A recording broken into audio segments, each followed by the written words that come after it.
தமிழ் உள்ளங்கள் அனைவருக்கும் இனிய வணக்கம். இது உங்கள் தமிழ் ஸ்டோர் சேனல். ஸோ இன்றைக்கான வீடியோ மெயினாக வந்து சிபிஐ தரப்புல இருந்து, அதாவது நீட் எக்ஸாம் எழுதி முடிச்சுட்டு இப்போ நடக்கிற அந்த ஸ்கேம் பிரச்சனைகள், வினாத்தாள் கசிவு பிரச்சனைகள், இது தொடர்பான வீடியோ தான் இது. பட் என்னென்னா, சிபிஐ தரப்புல இருந்து நமக்கு வந்து சுப்ரீம் கோர்ட்டில் வந்து இன்றைக்கி ஒரு விஷயம், அதாவது செவ்வாய்க்கிழமை நமக்கு வந்து பார்த்திங்கன்னா ஒரு விஷயத்தை வந்து சப்மிட் பண்ணியிருந்தாங்க. அடுத்து என்ன நடக்க போகுது அப்படின்ற விஷயம் சொல்லியிருக்காங்க. அதை பற்றி என்னென்னலாம் பேசியிருக்காங்க, என்னென்ன அறிக்கைகள்லாம் கொடுத்துருக்காங்க அப்படின்ற விஷயங்களை டீட்டெயிலாக நாம் இப்போ பார்க்கலாம். ஸோ அடுத்து நமக்கு என்ன நடக்க போகுது, வருகின்ற 18ஆம் தேதி வியாழக்கிழமை அன்னைக்கு நமக்கு வந்து திரும்ப அடுத்த ஹியரிங் வருது. அந்த ஹியரிங்கில் என்னென்ன விஷயங்கள்லாம் பேசுவாங்க, முடிவுகள் நமக்கு சாதகம்னா அது வந்து தேர்வு வருமா வராதா அப்படின்ற விஷயங்களும் அங்கே டீட்டெயிலாக தெரிய வர்றதுக்கு நிறைய வாய்ப்புகள் உண்டு. இந்த வீடியோவில் என்னென்ன விஷயங்கள் சிபிஐ தரப்புலேருந்து சொல்லியிருக்காங்க அப்படின்றத டீட்டெயிலாக உங்களுக்கு நான் சொல்கிறேன்.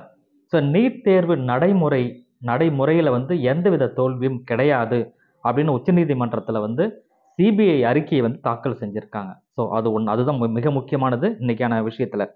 இப்போ இதில் என்னென்ன விஷயங்கள்லாம் இருக்குது அப்படின்னு பார்த்தீங்கன்னா, வினாத்தாள் கசிவு, ஒட்டுமொத்த தேர்வின் நடைமுறையில் தோல்வி இல்லை அப்படின்னு சொல்கிறாங்க. தேர்வை குறை கூறுவதற்காக அரங்கேற்றப்பட்ட ஒரு சதி தான் இது அப்படின்றது சிபிஐ தரப்பில் தெரிவிச்சிருக்காங்க.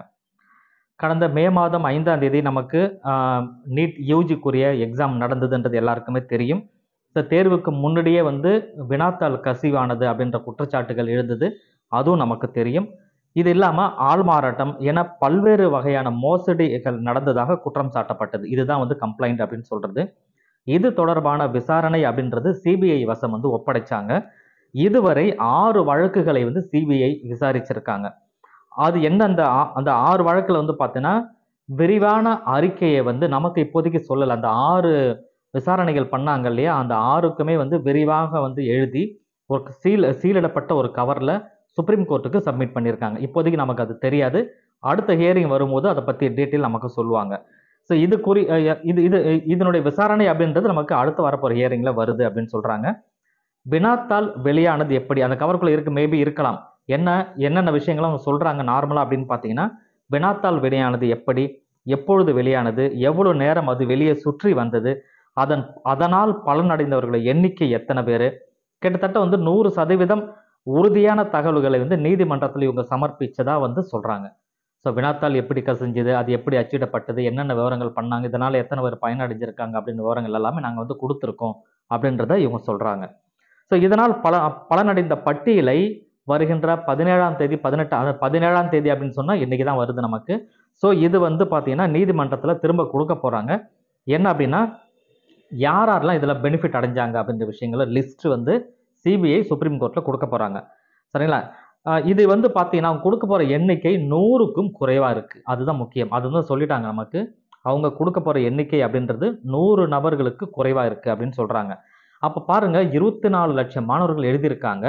100 பேருக்கும் குறைவாக தான் வந்து இந்த விஷயங்கள் நடந்திருக்கு அப்படின்ற பட்சத்தில் எப்படி மறுதேர்வு வரும்? ஸோ மறுதேர்வுன்றதுக்கு வராதுன்றதுக்கு இங்கேயே நமக்கு வந்து அவங்க டைரெக்டாக சொல்லிட்டாங்க. மறுதேர்வு கிடையாதுன்ற விஷயங்களை சிபிஐ சொல்கிற மாதிரி தான் இப்போ நமக்கு தெரியுது. 100 பேருக்காக 24 லட்சம் மாணவர்களும் திரும்ப எழுதணுமா அப்படின்ற ஒரு கட்டாயமானது ஏற்பட தேவையில்லை அப்படின்னு சொல்கிறாங்க. குற்ற செயல்களில் ஈடுபடும் குழுக்கள் எந்த முறைகேடிலும் ஈடுபடல. அதாவது குற்ற செயலில் யார் ஈடுபட்டாங்களோ இவங்க வந்து ஒரு பிளான் பண்ணிட்டு ஒரு குழுவாக செயல்பட்டு அப்படிலாம் எதுவும் பண்ணலை. சில தனிநபரே வந்து இதை செஞ்சுருக்காங்க. ஆள் மாறாட்டத்தில் ஈடுபட்ட சிலரும் உடனடியாக பிடிபட்டிருக்காங்க. இதனால் ஒட்டுமொத்த தேர்விற்கு நடைமுறைக்கும் பாதிப்பு இல்லை அப்படின்றதையும் சொல்கிறாங்க. மேலும் வினாத்தால் அச்சிடப்படும் அச்சகங்கள் பாதுகாப்பானதா இல்லையா அப்படின்னு பார்க்கும்போது அது பாதுகாப்பானது தான் அப்படின்னு சொல்லி உறுதியும் செஞ்சுருக்காங்க. ஸோ ஒட்டுமொத்த தேர்வு நடைமுறையும் சீர்குலைக்கும் நோக்கத்தில் சதித்திட்டம் அப்படின்றது வந்து செஞ்சுருக்காங்க அப்படின்னு சொல்லி சிபிஐ தரப்பில் தெரிவிச்சிருக்காங்க. இதற்கிடையே நீட் தேர்வு முறைகேடு தொடர்பான நாட்டின் பல்வேறு நீதிமன்றங்கள், நம்ம நாட்டில் இருக்கிற பல்வேறு நீதிமன்றங்கள் எல்லாமே வந்து அந்த கேசஸ் அப்படின்றது நடந்தது.